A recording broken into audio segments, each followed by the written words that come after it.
Selamat pagi. Salam geografi untuk kita semua. Oke, hari ini kita akan masuk materi baru, yaitu kompetensi dasar 3.3 tentang pengelolaan sumber daya alam Indonesia. Nah, pada hari ini, pertemuan pertama untuk KD ini, kita akan membahas 3 indikator. Yang pertama itu mengklasifikasikan sumber daya alam. 2. Menganalisis potensi sumber daya alam kehutanan, pertambangan, kelautan, dan pariwisata di Indonesia.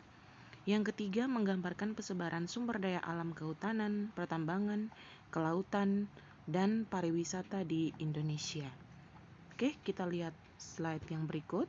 Nah, kita masuk dalam pengertian sumber daya alam menurut Undang-Undang Republik Indonesia Nomor 4 Tahun 1982 yang menyebutkan bahwa sumber daya alam itu adalah unsur lingkungan hidup yang terdiri atas sumber daya manusia, sumber daya alam hayati, sumber daya alam non-hayati, dan sumber daya buatan. Nah, dari sini kalian sudah bisa lihat ya dari pengertian sumber daya alam yang dikutip dari Undang-Undang Republik Indonesia ini sudah dijelaskan bahwa sumber daya di Indonesia itu sangat beragam ya. Mulai dari sumber daya manusia, alam hayati, non hayati, sampai dengan ada yang juga yang dibuat-buat oleh manusia. Oke. Nah, kita lihat yang pertama adalah sumber daya alam berdasarkan pemanfaatan. Nah, di situ dibagi menjadi 3 jenis. Yang pertama adalah sumber daya alam materi. Nah, ini adalah sumber daya alam yang sudah biasa dimanfaatkan oleh manusia. Contohnya seperti flora, fauna, dan juga barang-barang tambang. Yang kedua, menurut pemanfaatan yang kedua, yaitu sumber daya energi, yaitu segala sumber daya alam yang menghasilkan energi seperti panas bumi, ya kan? Ya, matahari kan, kita panas bumi dan juga panas dari sinar matahari, gelombang laut, pokoknya segala sesuatu yang bisa menghasilkan energi. Yang ketiga, yaitu sumber daya ruang, tempat di mana manusia melakukan aktivitas hidupnya, yaitu ruang geraknya sekarang di bumi, ya kan, di wilayah-wilayah kita masing-masing. Itu yang disebut dengan sumber daya ruang. Oke, kita lihat yang berikut. Sumber daya alam berdasarkan pembentukannya atau sifat kelestariannya. Ini saya yakin di SMP kalian pernah dengar, yaitu adanya sumber daya alam yang dapat diperbaharui dan sumber daya alam yang tidak dapat diperbaharui. Nah, kita lihat yang pertama, yaitu sumber daya alam yang dapat diperbaharui, yaitu sifatnya itu tidak akan habis karena bagian-bagian itu telah terpakai tapi dapat diganti dengan yang baru. Nah, maksudnya seperti ini. Artinya bahwa hari ini kita pakai, besok dia akan ada lagi sampai ke anak cucu kita nanti. Contohnya seperti apa? Potensi perikanan Indonesia. Kenapa? Karena ikan itu berkembang biak kan, tapi walaupun seperti itu, tetap kita harus menjaga kelestariannya. Jangan sampai kita mengeksploitasinya secara berlebihan, akhirnya bahwa spesies-spesies ikan sejenis itu tuh akan hilang atau mengalami masa kepunahan. Jadi walaupun dia salah satu jenis sumber daya alam yang dapat diperbarui, tapi tetap kita harus menjaga kelestariannya. Diambil atau dieksploitasinya juga secara ya tidak terlalu berlebihan, cukup untuk memenuhi kebutuhan kita saja.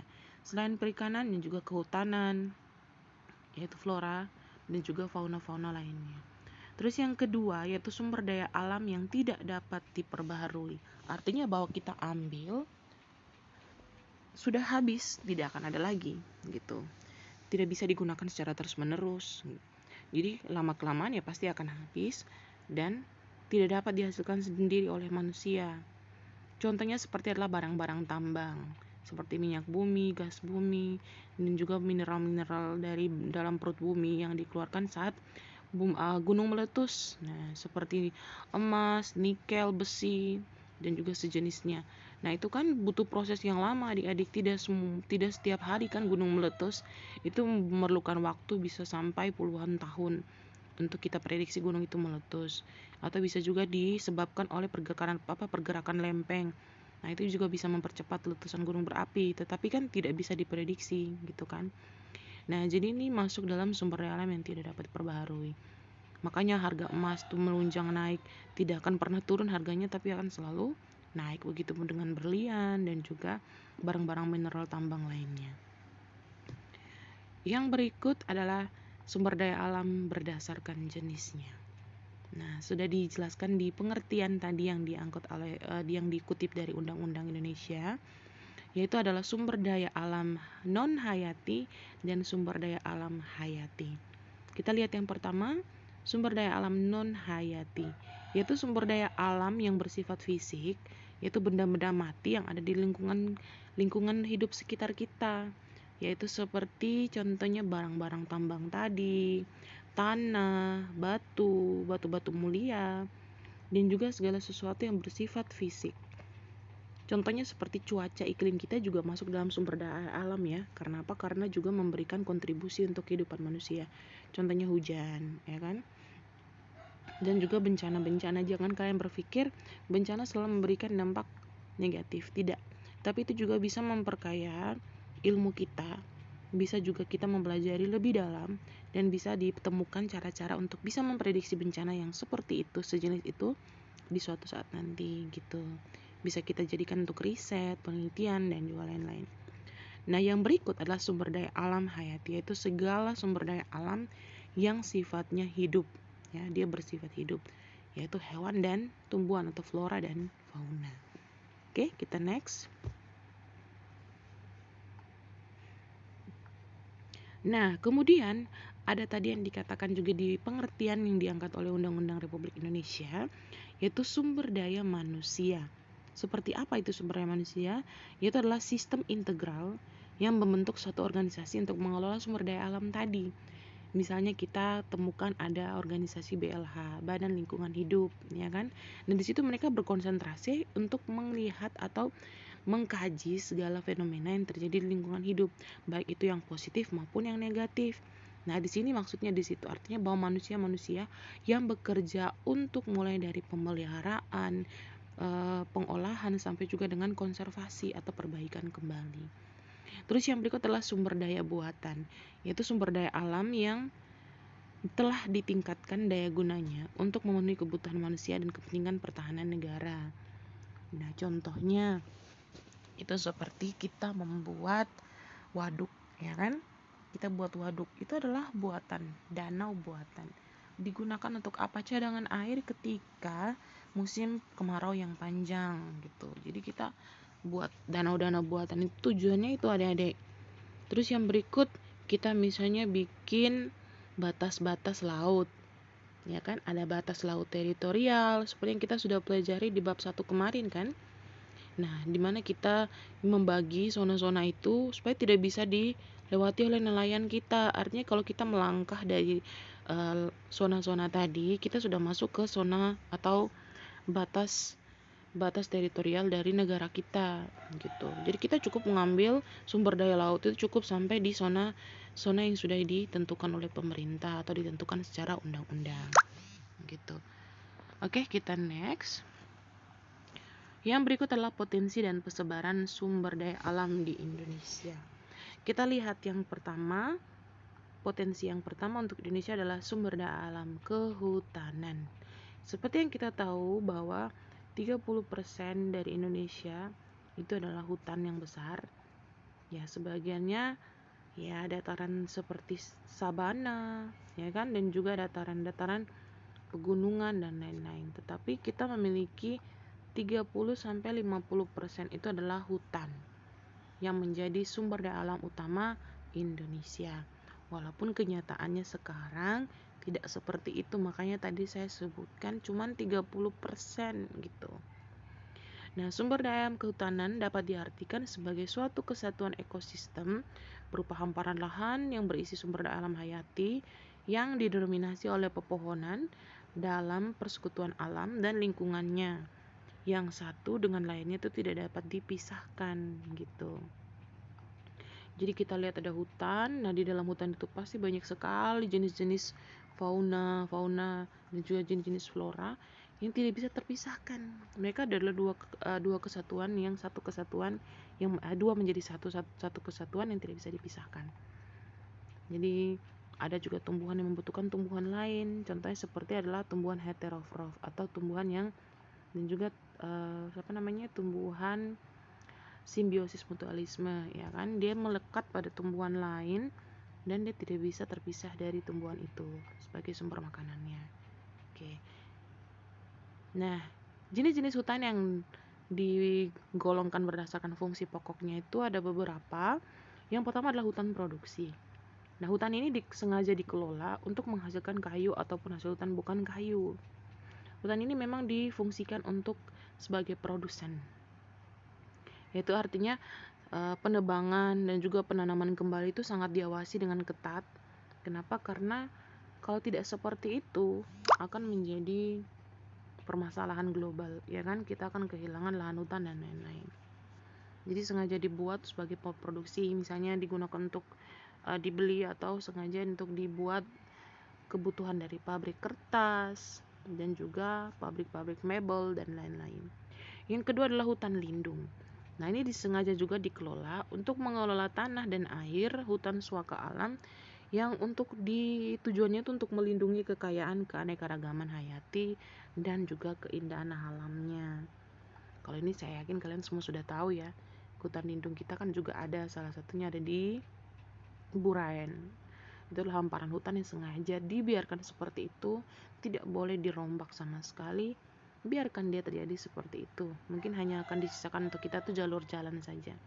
Bahkan perbaikan jalan di situ pun agak rumit. Kenapa? Karena aksesnya ke sana tuh cukup gelap dan juga banyak jalan-jalan yang rusak.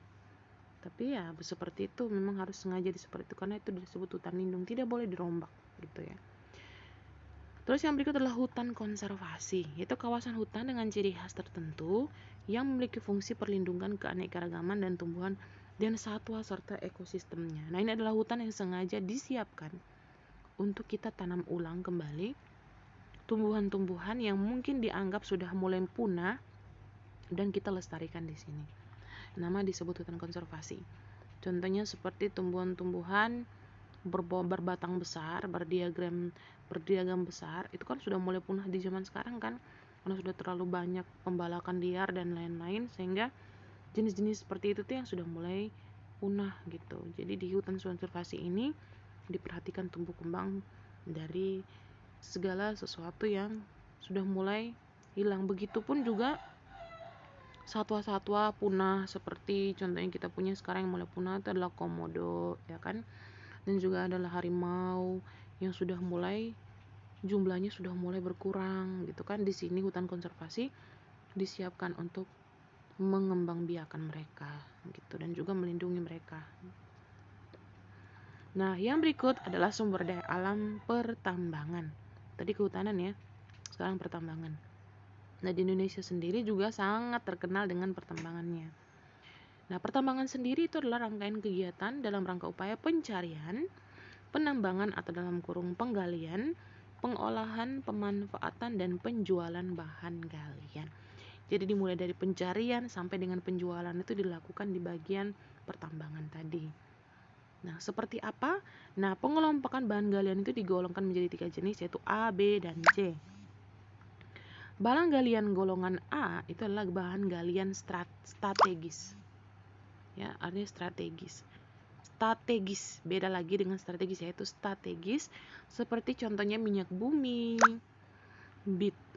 bitumen cair, lilin bumi dan gas alam, bitumen padat dan juga aspal. Artinya di sini dia diambil dari dalam perut bumi gitu ya. Minyak bumi dikeluarkan dari dalam perut bumi kan, tidak bisa diproduksi oleh manusia. Terus ada barang galian golongan B. Itu adalah bahan galian vital. Artinya ya dimanfaatkan dan dibutuhkan untuk pembangunan yang digunakan oleh manusia saat ini kan, yaitu besi, mangan, dan juga bisa kamu baca di situ banyak sekali. Dan yang terakhir adalah barang galian golongan C, yaitu bahan galian industri seperti nitrat, fosfat, garam, batu, asbek, talc, mic. Nah, ini kan digunakan untuk industri-industri, ya kan, seperti pabrik-pabrik kecantikan, perusahaan kecantikan, lilin, pembuatan garam dan juga barang-barang kimia lainnya. Oke, itu adalah pengelompokan bahan galian. Harus dicatat ini ya, ini penting sekali. Yang berikut persebaran. Nah, barang tambang itu tersebar juga tidak merata adik-adik ya. Nah, di situ ada minyak dan gas bumi. Salah satu jenis dari barang tambang Indonesia yang terkenal adalah minyak dan gas buminya. Ada di mana saja? Di Pulau Sumatera, tapi tidak semuanya. Di situ ada beberapa jenis. Di Pulau Jawa, Kalimantan, Maluku, dan juga Papua. Kenapa diberikan seperti ini adik-adik? Karena tidak di semua wilayah Indonesia itu, setiap pulau itu semuanya punya barang tambang, tidak. Jadi di situ Sumatera dari Perewula sampai dengan Sungai Gerong dan Muara Enim. Tidak semua pulau Sumatera ya. Jawa juga begitu, Papua juga begitu. Yang berikut, barang tambang seperti batu bara. Batu bara pun sama, tidak di semua wilayah Indonesia. Paling banyak itu adalah di Kalimantan. Bauksit juga sama, tidak semua Indonesia. Biji besi dan juga selanjutnya timah putih, nikel, mangan. Oke, ini jangan lupa dicatat ya adik-adik ya. Ini adalah barang-barang tambang yang ada di Indonesia yang sudah diolah dan juga dimanfaatkan, hampir semuanya dimanfaatkan oleh orang masyarakat Indonesia. Nah, kita masuk yang berikut adalah kegiatan pertambangan. Nah, kegiatan pertambangan itu memiliki beberapa tahap. Yang pertama itu observasi. Itu kegiatan kita mengamati daerah-daerah yang diperkirakan secara teoritis itu memiliki sumber tambang. Ini maksudnya bahwa tempat-tempat itu belum pernah dijamah oleh manusia lainnya atau masih digunakan secara tradisional gitu, misalnya penambangan emas. Terus setelah kita observasi, dilakukan eksplorasi, yaitu penyelidikan tentang keadaan mineral tambang tersebut dan juga dapat dimanfaatkan secara ekonomis atau tidak gitu. Kita eksplorasi dulu, jangan sampai kita gerus barang tambangnya dan membuat lingkungan itu menjadi rusak gitu kan, muncul bencana lah dan juga kerusakan lingkungan. Nah, setelah sudah melewati tahap observasi dan eksplorasi, baru boleh kita eksploitasi, yaitu kegiatan pengambilan barang tambang atau biasa juga disebut dengan penambangan. Ya, kita mulai melakukan penggalian dan juga kegiatan-kegiatan lainnya. Nah, otomatis di sini sudah kita merubah bentuk dari lingkungan itu sendiri dari proses penggalian tadi kan, gitu. Oke, yang berikut sumber daya alam kelautan, ya kan? 70% ya, 70% ya Indonesia adalah laut, ya kan? Kita adalah hamparan pulau-pulau yang dikelilingi oleh laut, yaitu Laut Samudra Pasifik dan juga Samudra Hindia. Jadi tidak heran ya, karena kita sudah mempelajari posisi strategis Indonesia kemarin di bab 1 ya. Nah, sumber daya alam kelautan kita bisa bahas secara umum ya, seperti yang kita tahu. Tapi kita lihat dulu satu persatu. Yang pertama adalah hutan mangrove. Nah, Indonesia memiliki hutan khas di sekitar daerah pantai, yaitu mangrove, yang ada di sepanjang pantai Indonesia, yang berfungsi sangat penting untuk kehidupan kita, yaitu bisa merupakan tempat untuk kita jadikan pemecah ombak ketika ada gelombang tinggi, tsunami, dan juga lain-lain. Dia juga mempengaruhi pasang surut air laut, ya kan? Jadi mangrove itu sebenarnya sangat penting adik-adik ya. Kita jangan berpikir memilih pandangan saya, tidak. Mangrove itu sangat penting. Kita bersyukur kalau kita tinggal di sekitaran hutan mangrove. Kenapa? Di sekitar situ kita akan aman. Karena apa? Ombak besar seperti apapun akan dipecah oleh hutan mangrove. Dia adalah sejenis komoditi tumbuhan yang sangat kuat menahan ombak gitu. Terus yang kedua adalah terumbu karang. Nah, terumbu karang ini kenapa lagi di taman buatan Bunaken ya, itu kan sangat indah sekali terumbu karangnya kan. Di situ indah sekali, warna-warni, ditambah lagi ikan-ikan hias kecil, ikan badut dan juga sejenis Nemo dan lain-lain kan. Nah, terumbu karang itu adalah batuan sedimen kapur di laut yang terbentuk dari kapur yang sebagian besar dihasilkan dari koral atau binatang yang menghasilkan kapur untuk kerangka tumbuhnya. Beda ya terumbu karang sama koral. Koral itu dia hidup, adik-adik.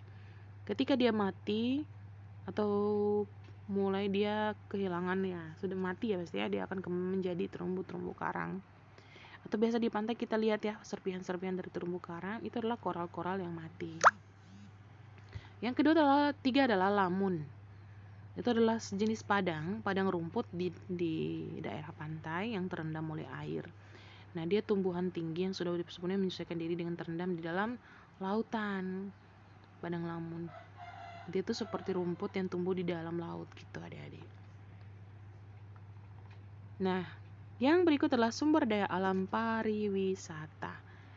Kita tidak asing ya dengan kata wisata. Indonesia itu banyak sekali tempat wisata yang sangat eksotis dan juga sangat diminati oleh kita sendiri, wisatawan lokal maupun wisatawan asing. Orang dari luar negeri berbondong-bondong untuk melihat sumber daya alam yang ada di Indonesia, khususnya untuk pariwisata. Nah, yang pertama itu adalah wisata alam. Nah, wisata alam itu bentuk kegiatan rekreasi dan pariwisata yang memanfaatkan potensi sumber daya alam, baik alami maupun setelah adanya usaha budidaya gitu. Jadi kan ada yang benar-benar belum diperhatikan akses jalannya, tapi tetap masih bisa dikunjungi kan. Dan juga tempat-tempat yang sudah ada akses jalannya dengan juga fasilitas-fasilitas yang mendukung seperti adanya toilet, ada juga penginapan, hostel, dan juga kafe dan banyak sekali tempat-tempat hiburan lainnya. Lalu adalah wisata budaya. Itulah perjalanan yang dilakukan untuk memperluas pandangan hidup dengan cara mengunjungi tempat lain, itu ke luar negeri untuk mempelajari adat istiadat, cara hidup dan juga kebudayaan seni mereka. Nah, kita kan di Indonesia juga punya banyak sekali budaya ya, banyak sekali budaya yang sangat berbeda-beda. Hanya berbeda desa saja kita punya budaya yang berbeda-beda. Ini kan NTT punya contohnya seperti Alor, dengan beda kampung, beda bahasa dan juga beda budayanya. Begitupun juga di tempat-tempat lain, Flores, Jawa, dan juga Pulau Timur kita ini, dan masih banyak sekali. Nah, yang terakhir adalah wisata buatan. Nah, wisata buatan saya yakin kamu sudah tahu ya. Contohnya seperti Dufan, Dunia Fantasi, Ancol, Taman Mini Indonesia, dan juga banyak sekali mall itu kan juga tempat wisata ya, walaupun tempat pusat perbelanjaan ya. Waterboom itu tempat-tempat yang sengaja dibuat oleh manusia, ataupun tempat-tempat seperti Menara Eiffel itu kan buatan manusia semua, tapi memiliki daya tarik yang luar biasa untuk kita kunjungi gitu. Oke, ini pertemuan kedua, kita akan lanjut lagi minggu depan atau pertemuan berikut ya. Jadi nanti kita akan masuk ke AMDAL dan juga materi mengenai AMDAL. Jadi untuk hari ini kita sampai di sumber daya alam pariwisata. Terima kasih sudah menonton video ini dan sampai ketemu lagi. Salam geografi.